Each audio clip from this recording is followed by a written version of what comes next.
नकली दोस्त साथ छोड़ गए, मगर सच्चे दोस्त ने जान बचा ली। बहुत समय पहले की बात है। एक घने और सुंदर जंगल में अनेक प्रकार के जानवर मिलजुल कर रहते थे। वहां ऊंचे ऊंचे पेड़, कल कल बहती नदी और रंग बिरंगे फूल जंगल की शोभा बढ़ाते थे। उसी जंगल में एक भोला भाला हिरन रहता था, जिसका नाम चिंकू था। चिंकू स्वभाव से बहुत दयालु और मिलनसार था। वह हर किसी की मदद करता और सबको अपना मित्र मानता था। लेकिन उसकी एक कमजोरी थी, वह असली और नकली दोस्तों में फर्क नहीं समझ पाता था। जंगल में उसके 3 खास साथी थे, एक चालाक लोमड़ी लाली, एक आलसी बंदर मोटू और एक समझदार हाथी गजराज। लाली और मोटू हमेशा चिंकू के आसपास रहते थे। जब भी चिंकू मीठे फल लाता, दोनों तुरंत उसके पास आ जाते। वाह चिंकू, तुम तो सबसे अच्छे दोस्त हो, चालाक लोमड़ी मीठी आवाज में कहती। बंदर भी तुरंत कहता, हाँ हाँ, पूरे जंगल में तुम जैसा दयालु और कोई भी नहीं। भोला चिंकू उसकी बातों से खुश हो जाता। उसे लगता कि वे दोनों उससे बहुत प्यार करते हैं। लेकिन गजराज अक्सर चिंकू को समझाता, दोस्त वही होता है जो मुश्किल समय में साथ खड़े हो। केवल मीठी बातें करने वाला इंसान सच्चा मित्र नहीं हो सकता। चिंकू हंसकर बात टाल देता। उसे लगता कि गजराज बेवजह ही शक करता है। लेकिन एक दिन जंगल में भयंकर गर्मी पड़ी। नदी का पानी धीरे धीरे सूखने लगा। फल और हरी घास भी कम होने लगे। अब जंगल के जानवर को भोजन और पानी के लिए दूर दूर जाना पड़ता था। एक सुबह चिंकू को जंगल के दूसरे छोर पर फलों से भरा एक पेड़ दिखाई दिया। वह खुशी खुशी दौड़ता हुआ लाली और मोटू के पास पहुंचा और बोला, चलो दोस्तों, मैंने बहुत सारे फल देखे हैं, हम सब एक साथ मिलकर खाएंगे। दोनों तुरंत तैयार हो गए। असल में तो उन्हें केवल फलों से मतलब था। तीनों जंगल के गहरे हिस्से की ओर चल पड़े।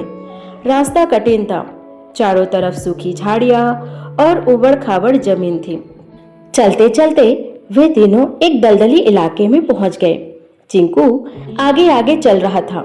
अचानक उसका पैर कीचड़ में फंस गया। वह जितना बाहर निकलने की कोशिश करता, उतना ही अंदर धंसता जाता। बचाओ बचाओ, मुझे बाहर निकालो, चिंकू डर कर चिल्लाया। लोमड़ी और बंदर घबरा गए। मोटू बंदर बोला, अगर हम मदद करेंगे और हम भी फंस गए तो? लोमड़ी तुरंत पीछे हट गई। उसने कहा, हमें अपनी जान बचानी चाहिए। और दोनों चिंकू को वहीं छोड़कर भाग गए। अब चिंकू की आंखों में आंसू आ गए। जिसे वे अपना सबसे अच्छा दोस्त समझता था, वही उसे मुसीबत में छोड़कर भाग गया था। कीचड़ में धंसते हुए उसे गजराज की बातें याद आने लगी थी। उधर गजराज नदी की ओर जा रहा था। तभी उसने दूर से चिंकू की आवाज सुनी। वह तेजी से वहां पहुंचा। चिंकू को दलदल में फंसा देखकर गजराज तुरंत समझ गया कि मामला गंभीर है। उसने पास पड़ी मजबूत बेलों को अपनी सूंड से पकड़ा और चिंकू की ओर बढ़ाया और बोला, डरो मत मित्र, मैं यहाँ हूँ। चिंकू ने पूरी ताकत से बेल पकड़ी। गजराज ने जोर लगाया और कुछ ही देर में चिंकू को बाहर खींच लिया।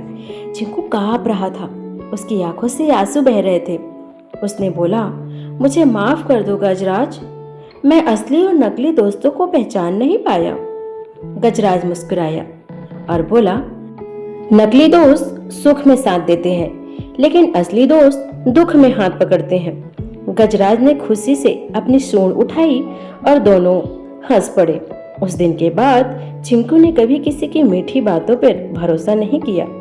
वह अब शब्दों से ज्यादा उसके कर्मों को महत्व देता था और जंगल के सभी छोटे बड़े जानवरों को भी यही सीख देता। दोस्ती चेहरे से नहीं, मुश्किल समय में निभाए गए साथ से पहचानी जाती है। शिक्षा, सच्चा मित्र वही है जो कठिन समय में आपका साथ दे। केवल स्वार्थ के लिए साथ रहने वाले लोग कभी असली दोस्त नहीं होते। ऐसे ही मोरल स्टोरी के लिए मुझे लाइक करें, सब्सक्राइब करें और शेयर करें। Thank you.